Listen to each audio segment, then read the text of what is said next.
3, 2, 1, yes la famille! J'espère que vous allez bien, c'est la Déglingotive. C'est un grand plaisir de vous retrouver aujourd'hui en direct de la sublime ville de Mélaka. Mélaka, vous connaissez, on a déjà fait un vlog sur le sujet. On va simplement faire quoi? Top 15 des meilleures choses à faire à Mélaka. Et une des premières choses à faire, c'est évidemment quoi? C'est de dormir dans une maison traditionnelle lyonia. On a réservé une petite nuit de moins de 50 €. On a une maison antique, elle est sublime, franchement, elle est magnifique. On a, vous voyez, il y a des, juste au-dessus de moi, là, des plantes avec un puits de lumière qui vient de là-haut. C'est vraiment très chouette. C'est très antique, authentique. C'est une vieille dame chinoise qui tient ça, qui s'appelle Alice. Elle est très gentille, je sais pas quel âge elle a, au moins 80 ans. Alors je vous cache pas, il fait super chaud, mais heureusement il y a la clim. Là on arrive, donc on a la maison, le bas et le haut pour nous tout seuls. Là on est à l'étage, avec le petit puits de lumière comme je vous en dis en haut. Et là on arrive dans la chambre à coucher. Donc, voilà, très simple, hein, très simple, très traditionnel, très modeste. Bien plus, vous avez vu, on voit encore les vieilles taches sur les murs. Mais c'est propre, hein, c'est propre. Ça fait ancien, mais j'ai perdu la moitié du crépi. C'est pas grave. Ouais bon, mais c'est propre. C'est propre, je vous rassure, c'est propre. Voilà, je vous montre quand même la maison. Un peu plus loin. On est en pleine ville. On est vraiment super bien situé. On est à côté de Jonker Street, si vous connaissez. L'activité numéro 2 à Mélaka, c'est clairement de flâner dans les rues. On est dans le quartier pas loin de Jonker Street. Les petites rues sont magnifiques. C'est très typique, c'est beau. Si vous voulez faire des photos Instagram, vous allez vous gaver parce que la ville, elle est vraiment magnifique.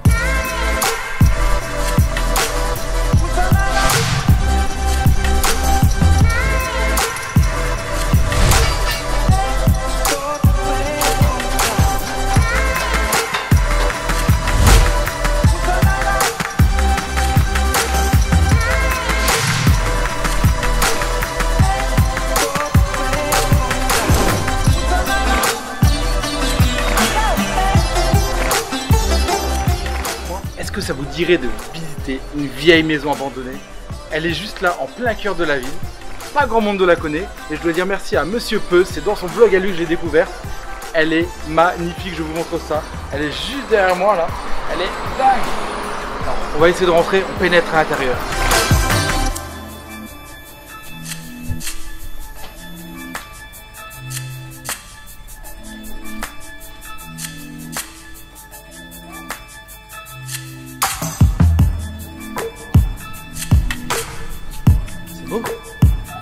Qu'est-ce qu'il y a?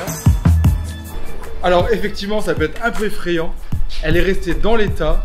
Il y a des vieilles briques, il y a des vieux jouets. Il y a une ambiance assez particulière. Regardez comme c'est sympa.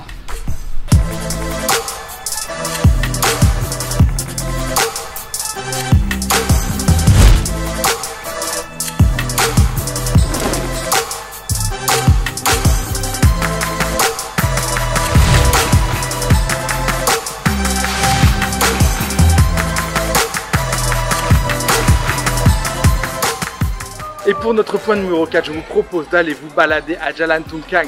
C'est une ville extraordinaire, avec un mélange extraordinaire, avec juste à côté de moi une mosquée et de l'autre côté là-bas un temple chinois. Où on peut voir ça dans le monde, les cultures qui se mélangent. Et dans cette rue-là, vous pouvez le sentir, c'est magnifique. Les deux temples, la mosquée et le temple, elles ont quoi? 100 mètres d'écart. Et ça, c'est extraordinaire. Allez, on rentre.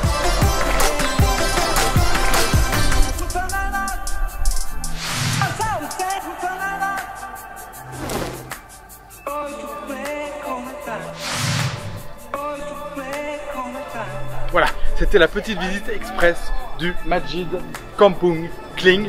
J'ai regardé le nom quand même, hein, parce que ils sont pas très faciles à retenir les noms.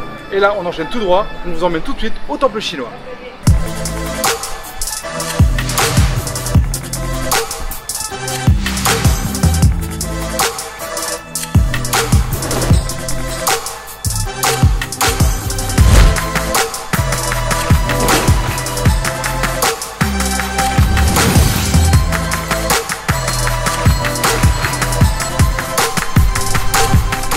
On est évidemment, vous l'avez reconnu derrière nous, la fameuse mosquée flottante de Mélaka. Le vrai nom, je crois que c'est la mosquée du détroit de Mélaka. Il y a ce petit vent frais côté bord de mer là.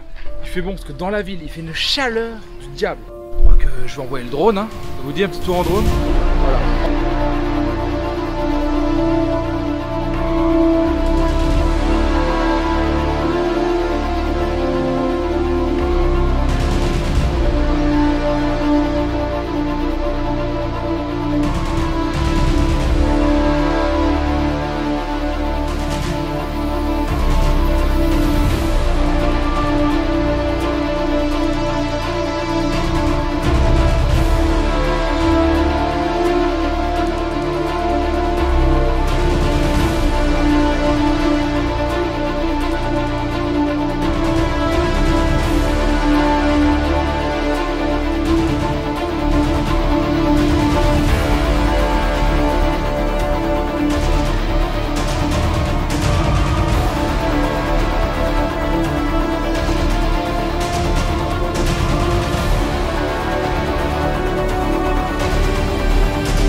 la fin, on va laisser les fidèles aller prier. Nous, on va aller manger. C'est bien l'essentiel. En tout cas, magnifique coucher de soleil. Superbe endroit. Venez ici, c'est génial.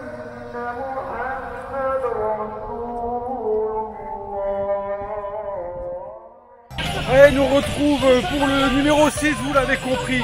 C'est tous les vendredis soirs, c'est tous les samedis soirs. On est où? On est à Jonker Walk. C'est le gros marché de nuit, donc ne vous trompez pas, que le vendredi et le samedi, il y a à manger, de l'animation, c'est le bordel. La route est fermée, mais c'est très très très sympa.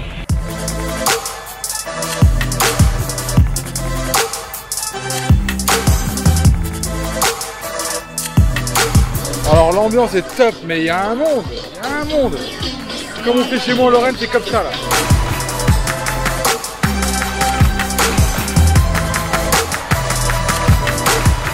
Bon, pour le top 7, c'est très simple, c'est le fameux Géographeur Café.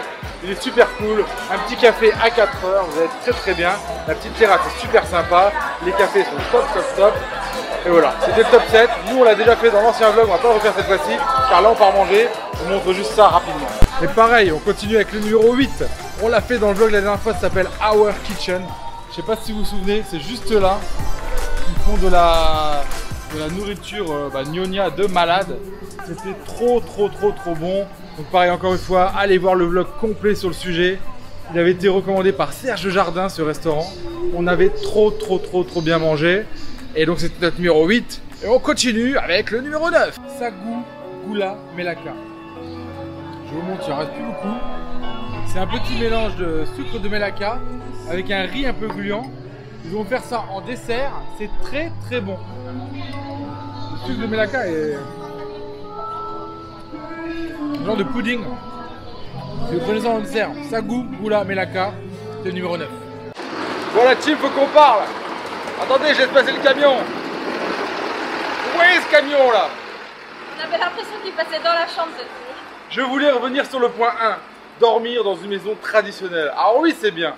Oui, c'est cool. Mais alors, cette rue là, il y a des camions qui passent. Elle avait l'air calme. Elle est calme. Et quand les camions et les motos elles passent, dans la chambre, dans le lit là, jusqu'à 2 h du matin, impossible de dormir. On était crevés, éclatés. Kiki, laisse les poissons. Donc honnêtement, je sais pas comment elle a eu 8,6 sur Booking. On a testé, alors c'est sûr, c'est un petit peu crade, c'est hyper bruyant. Il y a une lumière qui se ferme pas dans la chambre, donc du coup à 7 h du matin, grand soleil. La clim, pas moyen d'arriver. La clim, 400 degrés, 3 degrés, 400 degrés, 3 degrés. Un bordel du diable. Donc on a passé une bonne nuit de merde en gros. Donc si vous cherchez une maison d'hôte tranquille, éloignez-vous un peu du centre et essayez de prendre une rue un peu plus calme. Voilà, c'est tout ce qu'on a à dire. Bon voilà, si comme nous vous avez réussi à dormir dans un petit hôtel ou dans une petite auberge où il n'y a pas de petit déjeuner, on a découvert pour vous un super petit café, il est juste là, ça s'appelle Limao Café.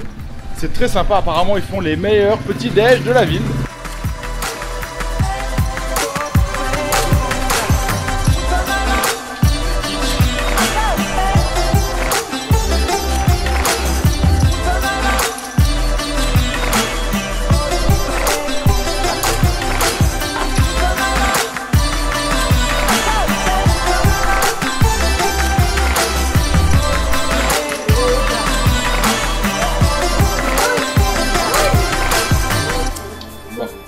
En tout cas, cette étape est plus que validée.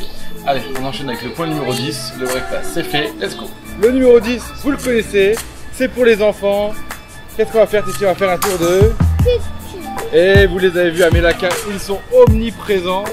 On va essayer de s'en choper un beau Hello Kitty bien kitsch. Et parce que Titi, ça fait genre, ça fait 24 heures qu'il nous tarde avec ça, quoi. Ça, c'est vraiment tout le côté kitsch de Melaka qu'on comprendra jamais. Ça fait très touristique, mais bon. Ça fait plaisir à Titi, on n'a pas le choix.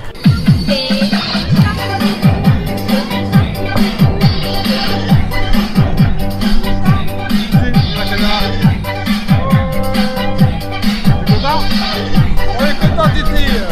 Alors ça, c'était le bon plan de la déglingotive numéro 10.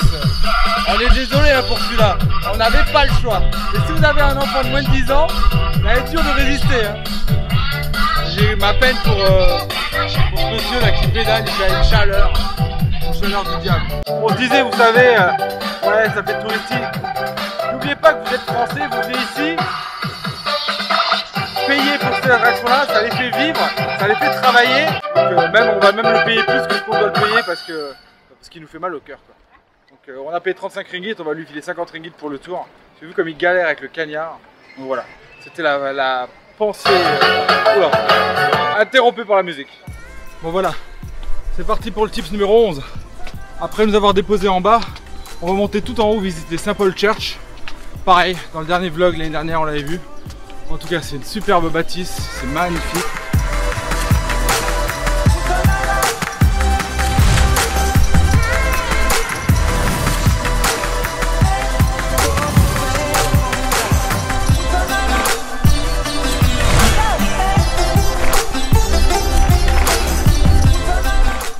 Ce bon plan de monter en haut de l'église Saint-Paul, il est vraiment cool. Parce qu'il y a de l'air, il fait bon. Il fait une chaleur à Melaka. Si vous venez, vous allez souffrir. Je pense qu'on ne vous l'a pas dit assez dans d'autres vlogs. Il fait une chaleur du diable. En tout cas, l'église est vraiment magnifique. Magnifique, j'en peux plus, j'ai les yeux en... Oh, ça transpire, il fait 40 degrés ça cagnard. Vous partez d'en bas, vous remontez le vieux fort, vous remontez jusqu'à l'église Saint-Paul, là, vous allez voir toutes ces vieilles bâtisses. Qui date de 1521, tout est gratuit, c'est hyper agréable, il y a du vent frais, ça c'est plutôt cool. Bon, il y a les touristes hein, évidemment, mais c'est comme ça maintenant, c'est dur de trouver des endroits sans touristes dans le monde. En tout cas c'est très chouette. Bon évidemment, une visite de Melaka ne serait pas complète sans la visite de la fameuse place, tout est rouge. On est à Christchurch, avec la fameuse église protestante de Melaka. La place est sublime. Si vous voulez un tip, pour avoir un peu moins de monde, vous venez pile poil à 13 h. Quand il fait très chaud. Là vous pourrez prendre votre belle photo là-bas devant le I Love Melaka. En tout cas, superbe place, vraiment magnifique.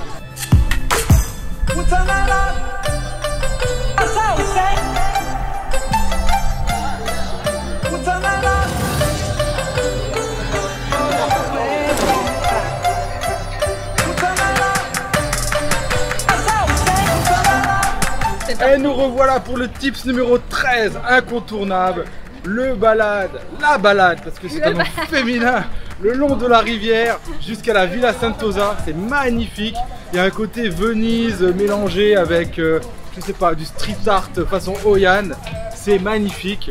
Bon, c'est 1 km aller, 1 km retour, donc gardez la forme parce que le chemin est long.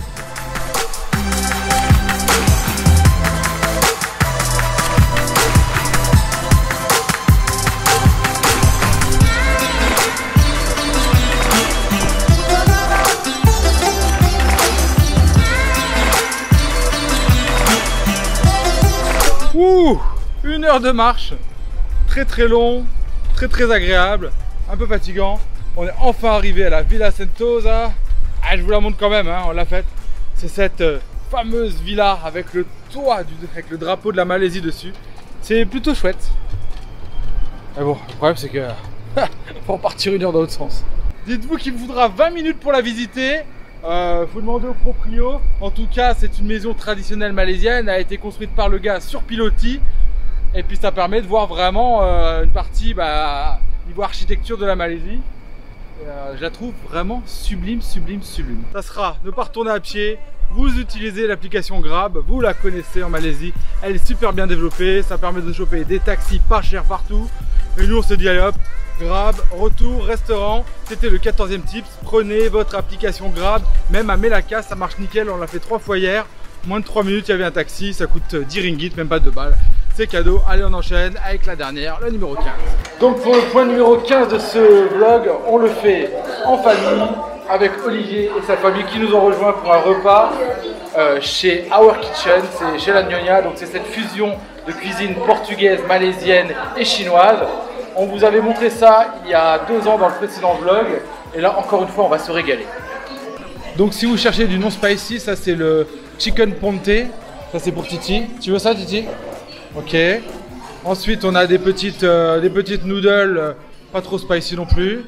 Ça c'est si vous avez l'estomac un peu fragile. Ouais, c'est ça.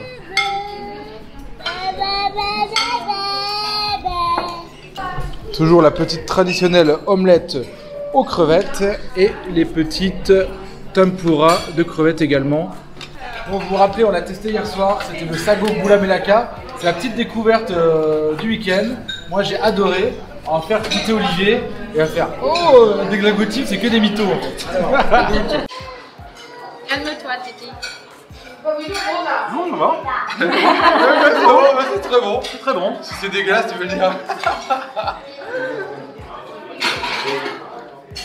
Non, non, c'est pas mal. Attends, je vais goûter s'il est différent de celui-ci. C'est déjà plus perplexe là.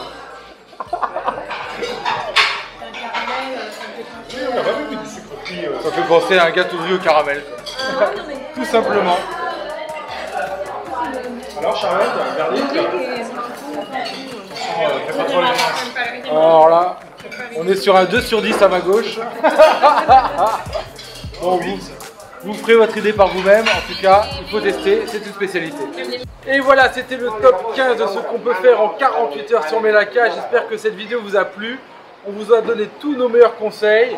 N'hésitez pas à donner dans les commentaires si vous avez des nouvelles adresses, des trucs à tester. On est toujours très preneurs. Voilà, c'était la Déglingoteam avec Olivier et sa petite famille qui font des bisous. Titi il est là en bas. On vous embrasse aussi. On vous fait des bisous. Le petit like, le petit partage. Comme toujours, je vais... Oula, attention. Je vais me casser la caméra. Elle casse pas sa voiture. On vous a dit, attention si vous venez, buvez, buvez, buvez. Il fait 4000 degrés à Melaka. C'est très chaud. Très très chaud, on confirme, c'est une horreur. Allez, bisous, à bientôt. Bye bye.